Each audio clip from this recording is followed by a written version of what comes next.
The first cub reached the library by accident. That was how the incident report would later phrase it, by accident, as though curiosity could ever be accidental in a juvenile of a pack species.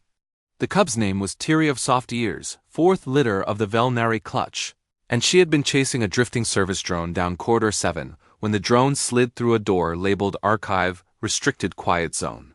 The door slid shut behind her with a sound like a held breath. Tiri froze. The library smelled wrong, not bad, just old dry, like dust that had learned patience. The lights were soft, indirect, designed for eyes that tired easily. Rows upon rows of data pillars rose like trees, each humming quietly with stored memory. It was the largest collection of recorded knowledge on the ship Pale Horizon, and until that moment, it had never once hosted a cub. Tiri's ears flattened. She should leave. She took 3 steps forward instead. The first thing she noticed was that one section glowed a different color, warm amber, instead of archive blue.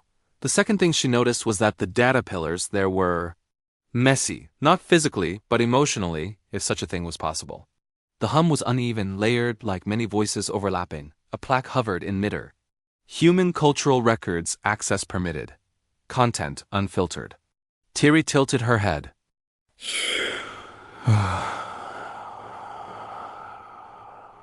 She whispered, tasting the word. The humans were small, soft, loud. They lived on Deck 9 and laughed too easily for a species that fragile. Everyone knew humans were strange but mostly harmless. Tiri padded closer and tapped the console with one claw. The library reacted instantly. A projection bloomed into the air, not text, not schematic, but a scene. A human sat by a fire, face lit by flickering orange. Their voice was low, rhythmic, carrying the rise and fall cadence that bypassed translation and went straight to instinct. Once, the human said, there was a monster so terrible that even the night feared it. Tiri sat down. She did not realize she had done so until her tail curled around her feet. By the time the second cub arrived, Tiri was on her 3rd story. The second cub was Brock of Two Big Paws, who had followed Tiri's scent trail and assumed reasonably that she was about to get into trouble and would require assistance. He skidded into the library, prepared to drag her out by the scruff. Instead, he skidded to a halt beside her. On the projection, a human child stood in front of something vast and terrible. The child's hands shook, tears ran down their face. The monster roared. The child stepped forward anyway. Brock's ears twitched. "Why doesn't it run?" he whispered. Tiri didn't look away. It's a human story, as if that explained everything. The 3rd cub arrived 15 minutes later. The 4th arrived with snacks. By the end of the cycle, 6 cubs lay sprawled in the human cultural records section, eyes wide, ears flicking, tails tangled. They learned several important things that day. They learned that humans told stories about things they feared and then made those things lose. They learned that humans believed smallness was not the same as weakness. They learned that humans cried openly in their stories and called it strength. Most confusing of all, they learned that humans told stories where the cubs' children were not protected by the adults. The cubs saved the day. Again. And again. And again. "This is incorrect," muttered Kesh of Precise Claws, the oldest cub present. "Juveniles are to be guarded. Humans don't guard their young?" Brock asked, alarmed. Tiri's ears tilted uncertainly. "They do, but differently." On the projection, a human adult stood behind a child, hands not touching, voice steady. "You can do this," the adult said. "I'm right here." The cubs fell silent. The library AI noticed the anomaly after 3 cycles. It noticed the unauthorized juvenile presence. It noticed the spike in emotional engagement metrics. It noticed the repeated access of unclassified narrative content. What it did not notice, because no algorithm had been designed to detect it, was the way the cubs began to change. They returned the next day. And the next. They listened to stories of humans crossing frozen wastes with nothing but stubbornness and hope. Of humans befriending predators twice their size. Of humans facing the void and deciding, collectively, no. They listened to lullabies sung in dead languages. To myths where death could be bargained with. To silly tales where cleverness mattered more than claws. The cubs began to reenact them in the corridors. Brock pretended to be a knight, whatever that was, defending smaller cubs from imaginary monsters. Thierry practiced standing in front of dangers with her ears high and her voice steady. Kesh stopped correcting the younger ones quite so harshly.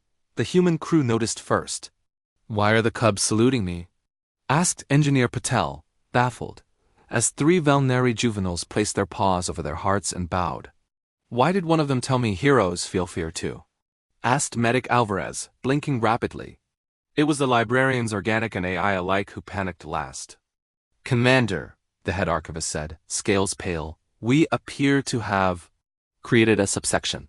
The commander leaned over the display. "Human stories," requested by juveniles. Below it scrolled a list of titles, sorted not by genre, but by emotional resonance. Stories about being brave, while small stories where you protect others, stories that hurt but end with hope. The commander closed their eyes. "Are the cubs harmed?" "No," the archivist said slowly, "but they are asking questions." "About?" The archivist hesitated. "About why their coming-of-age trials do not include choosing their own path." The humans were called in for consultation. They arrived awkwardly, clutching mugs, unsure why an entire council chamber smelled faintly of cub. Thierry sat in the front row, ears forward, eyes bright. A human captain cleared her throat. "So you like our stories?" "Yes," Thierry said. "They teach survival," the council murmured. "They teach defiance," one elder snapped. A human storyteller, old, lined, gentle, leaned forward. "Sometimes that's the same thing." Kesh raised a paw. "Why do your stories let children face danger?" The room stilled. The storyteller considered. "Because one day," he said softly, "they will. And we want them to know they're allowed to stand."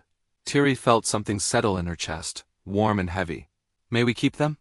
she asked. The council hesitated. Then the commander sighed. "Yes, but under supervision." The human storyteller smiled. Of course, the human story section grew. Humans donated recordings willingly. Some cried while doing so. Some laughed.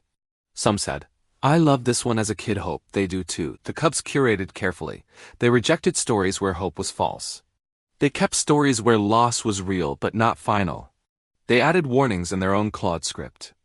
"This one is sad but important. This one is scary, but you feel stronger after."